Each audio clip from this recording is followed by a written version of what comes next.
This is the click and clack or the Bob Vila segment of the workshop. This is it. Yeah, this is awesome, man. You've got like, how many of these grinding wheels do you have? 8, 10, 2 big ones, and a belt grinder, and some custom stuff that I've done. Try to, keep improving, and growing and learning more and more.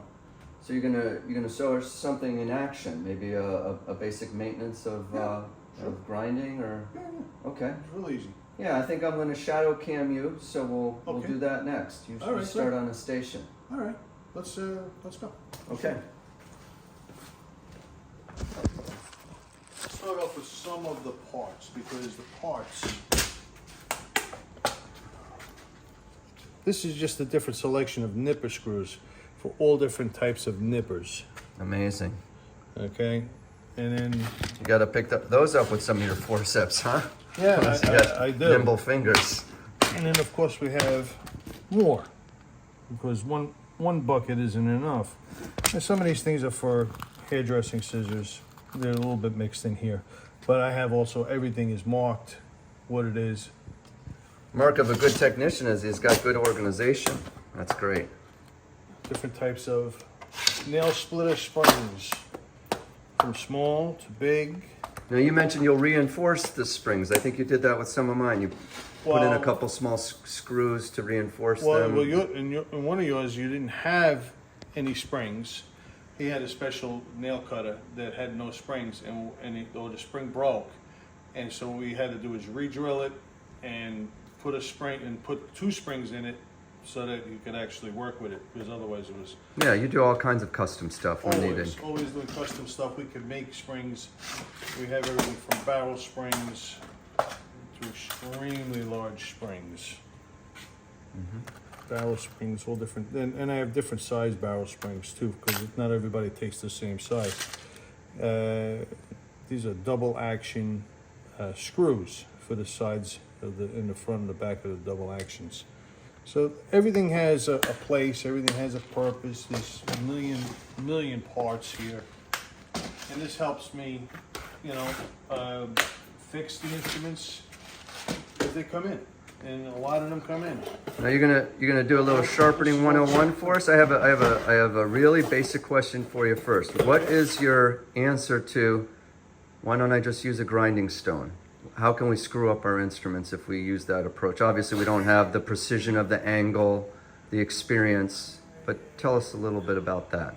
Well, so I've been doing this since I'm 9 years old, and I've fixed probably in my lifetime 500,000 instruments from grinders, and people just decided to wake up one morning and said, I'm going to sharpen my scissors today. Please don't do that. It makes my life harder. Uneven grinding of the metal. Yeah, and it's not going to come together. Even tool and die guys have tried. Tool and die guys who were good at what they did, professional, could not master this industry. This industry is super hard, super critical. I give you it's about feel, and I could teach you how to sharpen something, but I can't teach you how to feel. That feel will come over time, but it takes a long time, 2-3 years possibly.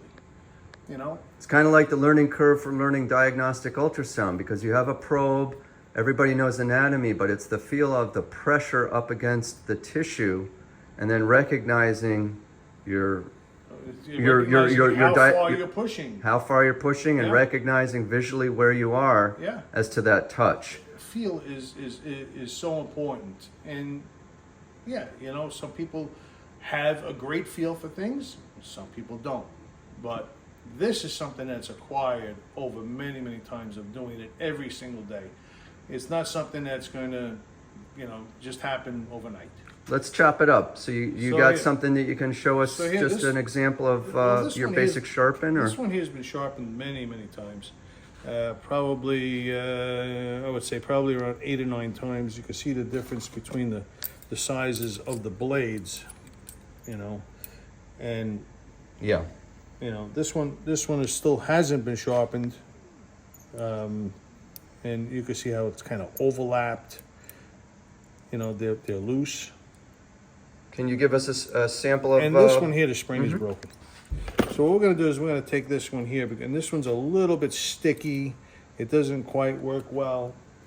First thing we're going to do is we're going to oil it a little bit. We're going to see if we can break up that stickiness. And how I work it back and forth.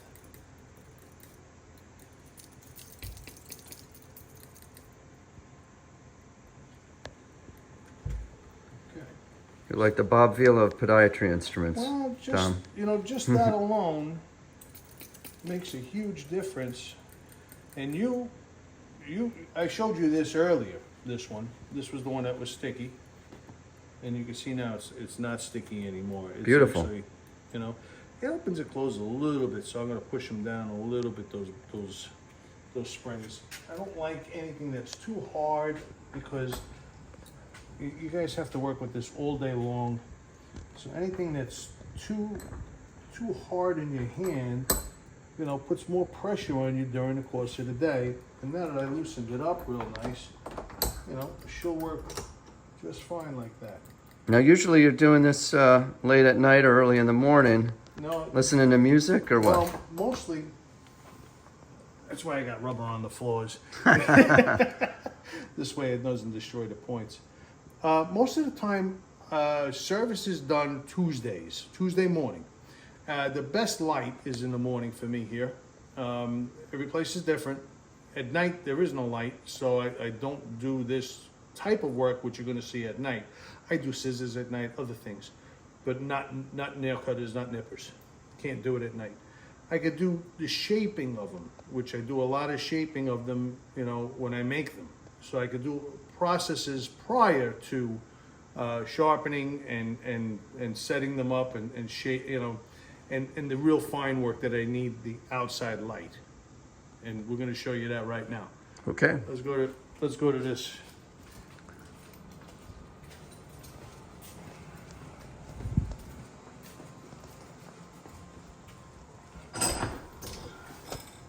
Because this one here was too tight, and we loosened it up so she works nice. It didn't need a, what do you call it? It didn't need to be retightened, but we have tools to retighten them as well. And like the other one needed to be retightened. I have to adjust my chair. You know, this chair is a little bit low. Now, what I'm looking for are lumps and holes. And then I look to feel for a little bit of an edge on the outside. And then we do the other side. How long you had these set of files? You know what? Just like a podiatrist has to maintain his tools and change his tools every once in a while, these files don't last forever. And I have a pile of old ones that just don't work anymore. If I push too hard all day long, just like a podiatrist, squeezing instruments very, very hard all day long, you hurt your hands. The goal here is to be able to retire, and we want to play golf. we want to go fishing. You know, what are we gonna? We're gonna be cripples when we get old. Right. So we don't want to work like crazy. And also, if you're working with dull files, you got to push real hard. You're not going to have the same effect as with a sharp file. And you can see I don't really have to push that hard to make it work. How many guys in the United States are doing what you do? Maybe Roughly. For like surgical instruments, not like It depends barber. on how, you know, I know of 3, and I know of at least 4 that retired recently. You know, this is an old trade. So you can count them on one hand, maybe. Yeah. There's not too many guys like us left. This was not a trade that was ever taught in school. This was not, you know, you kind of had to be born into it, you know, or you had to really love this particular trade to try to come in and learn it. My dad learned because he was a hairdresser. The guy who sharpened his scissors wanted to retire. So he was like, well, I knew this was the only guy that could sharpen scissors. And he bought his business and hoped that he learned. And come to find out, he was actually kept out of World War II for his knowledge of surgical instruments. And he was one of the guys that taught me. And that's how we, that's how I learned. As a small child. And That might have been, but that might be the reason we're talking today, because if he was on the shores of Normandy, who knows? He Who never would knows? have made it. Yeah. He never would have made it. There's no way. There are a lot of guys, unfortunately, we lost too many. You got to have a good barber story. I know that when you were in Brooklyn, you dealt a lot with hairdressers, and you got to have something. Anything? There's tons of barber stories. Look, Some you can tell. Some are buried with the ocean. my grandfather was a barber. He was known as Mimi the barber. And the story is that this guy comes into the salon and says, his barber shop. He goes, "No, can you cut my son's hair? Nobody can cut my son's hair." So my grandfather tells him, "Yeah, it's no problem. You bring him in on Sunday. I'll be here Sunday. We'll cut his hair." So he goes, "Okay, but you're going to bring me the child and you're going to leave." So he goes, "Seriously?" He goes, "Yes, you have to leave. You cannot be here while we're going to do this." So he goes, "Fine." So he brings him the child. Father leaves, puts him on the chair, falls off and knocks him down off the chair, right off the bat. Doesn't even say nothing. Picks the kid back up, puts him on the chair. He goes, "That was a for nothing. You move and I kill you." There's a good joke in the story. Always. And that's how it cuts, just like that. So the trick here is that it actually grabs the nail. You can actually feel it grab the nail. So you can actually feel what you're cutting. Awesome. Now, before we move Finish on, this up first, yeah, because you can see what it looks like, right? It's got all kinds of bumps and lumps and stuff. so you're gonna grind that out So now. we're gonna polish it up real quick. Okay. I'm not gonna tell you more stories.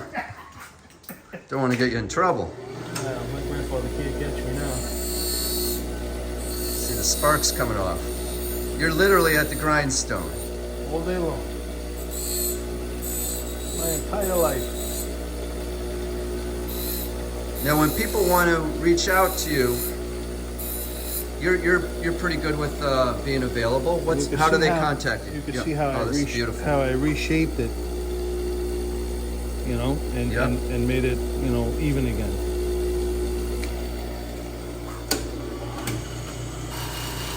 Finishing grinder.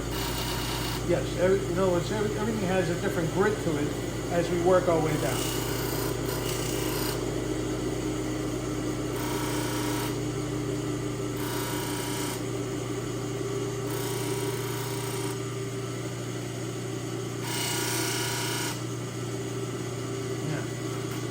What I wanted to do here, because this here has got all kinds of things sticking up to it. I'm going to ask you to move back a little bit. Yeah. We're going to go on a little bit more aggressive wheel. This is actually a wheel that I made.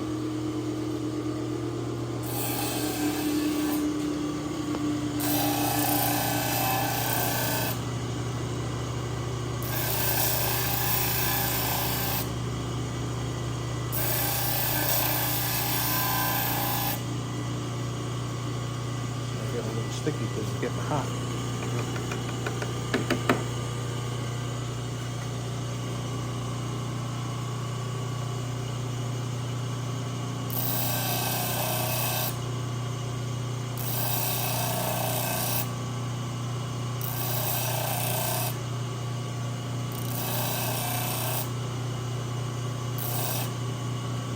Ben, I want to thank No you. safety gloves, just by feel. What did you want to tell me? I want to thank you for having me on the podcast today. Oh man, this has been awesome. This has been awesome. We're gonna close it together with the salute. We're gonna have a nice meal over here. So we. Now, the wheels don't produce their own grit, so we have to add it. And how we take care of this grit is keep it airtight. Beautiful. We got one final little polish here. When you see what this is like when it's done, you're gonna be like, wow, I can't believe it. It's So, and like I said, this has been sharpened many, many times.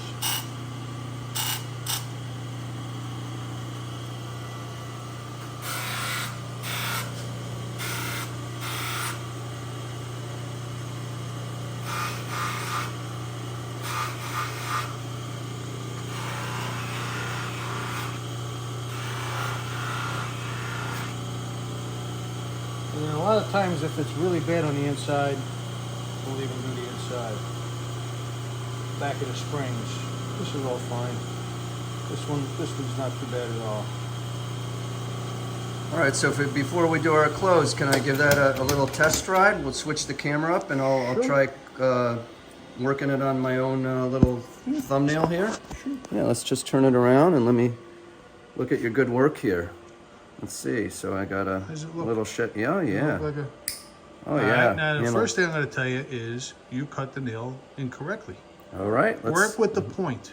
Okay, okay. See, we're getting to the nuances of it here. See how the point cuts first? Yep, yep. Okay, now when the point don't cut, then it means it's time to have it serviced. Right. Okay? Anytime, the proper working of a nail cutter, the way we sharpen them, is that the point meets first, and you can hold it up to the light of the window, squeeze it together, okay, lightly, do it again lightly, okay, and lift up a little bit higher. There you go, right there. You see how it's got a little bit of space in the back? Yep. And then as you squeeze it, it closes down.